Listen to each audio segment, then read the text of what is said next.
14তম governor হিসেবে বাংলাদেশের ব্যাংকে যোগদান করলেন নতুন গভর্নর মোস্তাকুর রহমান। বৃহস্পতিবার সকাল 10:40 তিনি কেন্দ্রীয় ব্যাংকের প্রধান কার্যালয়ে প্রবেশ করেন। এ সময় নতুন গভর্নরকে অভ্যর্থনা জানান ডেপুটি গভর্নর নূর নাহার ও হাবিবুর রহমানের নেতৃত্বে গভর্নর ভবনের মূল ফটকে আসেন ঊর্ধ্বতন কর্মকর্তারা। আনুষ্ঠানিকভাবে যোগদানের আগে গভর্নর অর্থ মন্ত্রণালয়ে যান, সেখানে কার্যক্রম শেষ করে তিনি কেন্দ্রীয় ব্যাংকে আসেন। এর আগে গতকাল বিকেলে গভর্নর ডক্টর আহসান এইচ মনসুরের সাথে চুক্তি বাতিল করার প্রজ্ঞাপন জারি করেন সরকার। একই সাথে নতুন গভর্নর হিসেবে মোস্তাকুর রহমানকে 4 বছরের চুক্তি প্রদান করেন প্রজ্ঞাপন দেওয়া হয়। প্রজ্ঞাপনের পরদিনই প্রথম দিনের মতো কেন্দ্রীয় ব্যাংকে প্রবেশ করেছেন তিনি।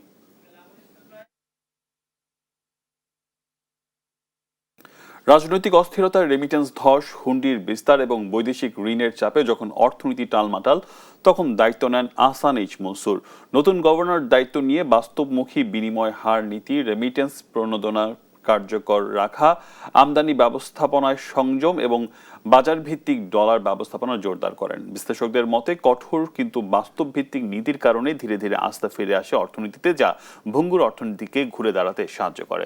আরিফিন ইশার প্রতিবেদন।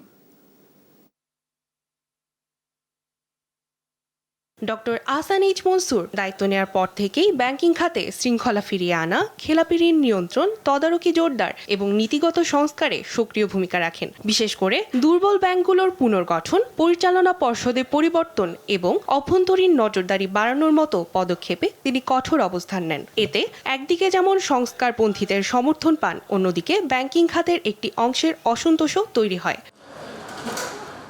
গ্রস হিসেবে বর্তমানে দেশের রিজার্ভ $35 বিলিয়ন ছাড়িয়েছে। 1.5 বছরের ব্যবধানে প্রায় $12 বিলিয়ন রিজার্ভ বৃদ্ধি করে দায়িত্ব ছাড়লেন governor Ahsan H Mansur.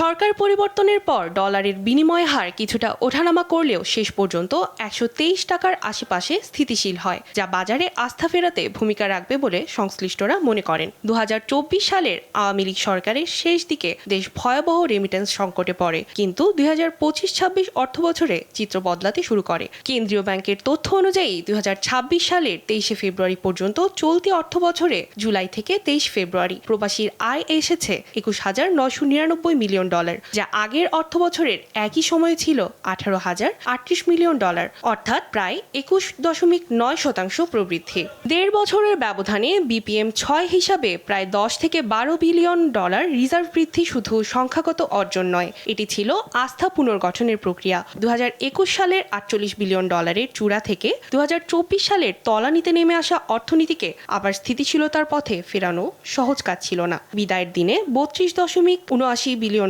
Reserve রেখে গেলেন আহসান এইচ মনসুর। সামনে বৈদেশিক ঋণ পরিশোধ, আমদানি চাপ ও বৈশ্বিক নিশ্চয়তার চ্যালেঞ্জ থাকলেও এই পুনরুদ্ধার ভবিষ্যৎ নীতি নির্ধারকদের জন্য একটি শক্ত ভিত তৈরি করে দিল বলেই মনে করছেন বিশ্লেষকরা। আরিফিন ইশা, দেশ টিভি, ঢাকা। দর্শক দেখছিলেন প্রতিবেদন। এই বিষয়ে কথা বলতে যুক্ত করে নিচ্ছি অর্থনীতিবিদ ডক্টর এম আকাশকে। জনাব এম আকাশ, স্বাগত জানাচ্ছি আমরা দেশ টিভির আয়োজনে। আমরা দেখলাম আজকে থেকে গভর্নর মোস্তাকুর রহমান কাজ শুরু করেছে। গতকালকে আমরা নানা ধরনের আলোচনা সমালোচনা লক্ষ্য করেছি, বিশেষ করে একজন ব্যবসায়ী গভর্নর আমরা এবারই প্রথম দেখলাম, এবং তাছাড়া আহসান এইচ মনসুরের মেয়াদ শেষ হওয়ার আগেই তাকে এইভাবে তার চুক্তি বাতিল করা, সেটি নিয়েও এক ধরনের সমালোচনা আমরা লক্ষ্য করেছি। টোটাল বিষয়টাকে আপনি কিভাবে দেখছেন? দেখুন, কনফ্লিক্ট অফ ইন্টারেস্টের কথা যেটা সেলিম রায়হান বলেছে সেটা সঠিক। অবশ্যই এটা পরিচয় পাওয়া যাবে তার কার্যকলাপের দ্বারা।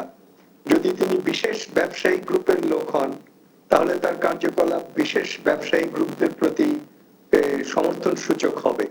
তো সেই সম্ভাবনার কথা বলা হয়েছে, যেহেতু তিনি ব্যবসার সঙ্গে জড়িত, তার নিজেরই হয়তো ব্যবসা আছে, সুতরাং এই প্রশ্নটা কিন্তু থেকেই যাবে, এই কনফ্লিক্ট অফ ইন্টারেস্টের প্রশ্নটা।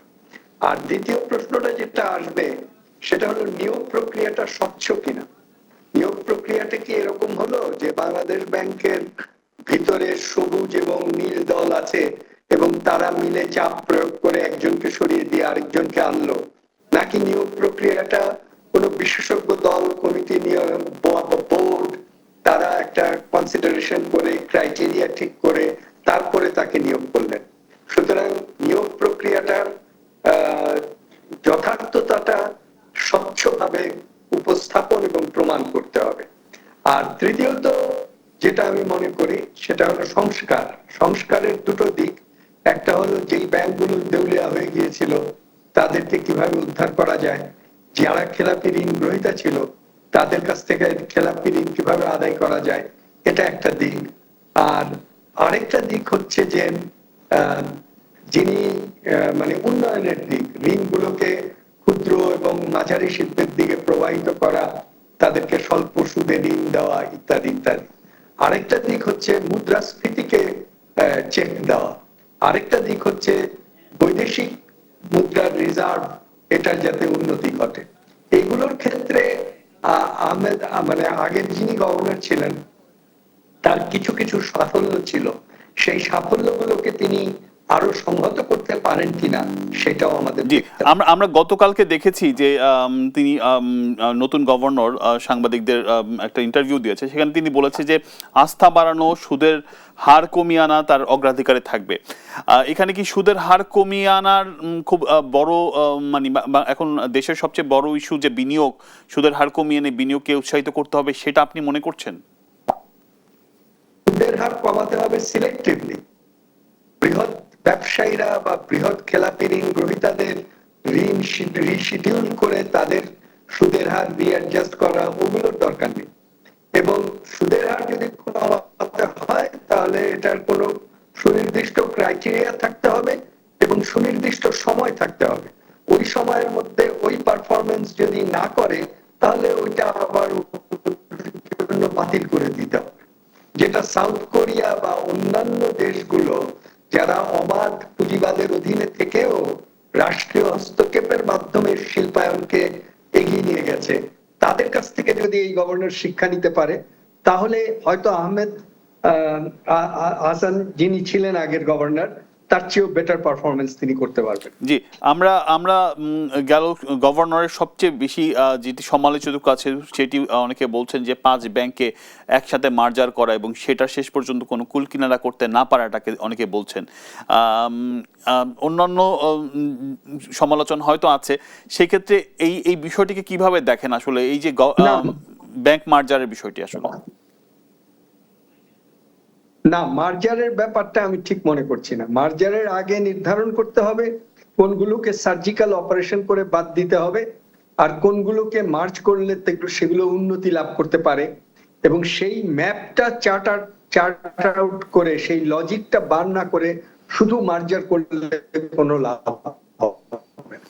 জি, আমরা আরেকটা সমালোচনা শুনেছি সবচেয়ে বেশি, যেটা এই গভর্নর জনাব মোস্তাকুর রহমানের নিয়ে হচ্ছে, সেটি হচ্ছে তার প্রতিষ্ঠান, তিনি যেই পোশাক কারখানার মালিক, সেই প্রতিষ্ঠানটি হচ্ছে ঋণ খেলাপি ছিল এবং 10 বছরের জন্য ঋণ পুনর্তফসিলীকরণ করা হয়েছে।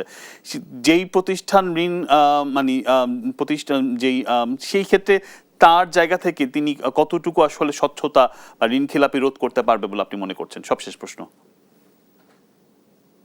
না, সেটা তো আমি আগেই বললাম যে এখানে একটা কনফ্লিক্ট অফ ইন্টারেস্ট আছে। সেটা তো ডক্টর ইউনূসের ক্ষেত্রেও আমরা দেখেছি। তিনি তার প্রতিষ্ঠানগুলো ট্যাক্স মওকুফ করে ফেলেছেন, তিনি তার বিশ্ববিদ্যালয়ের অনুমোদন নিয়ে নিয়েছেন, তার মামলাগুলো প্রত্যাহার করিয়ে নিয়েছেন।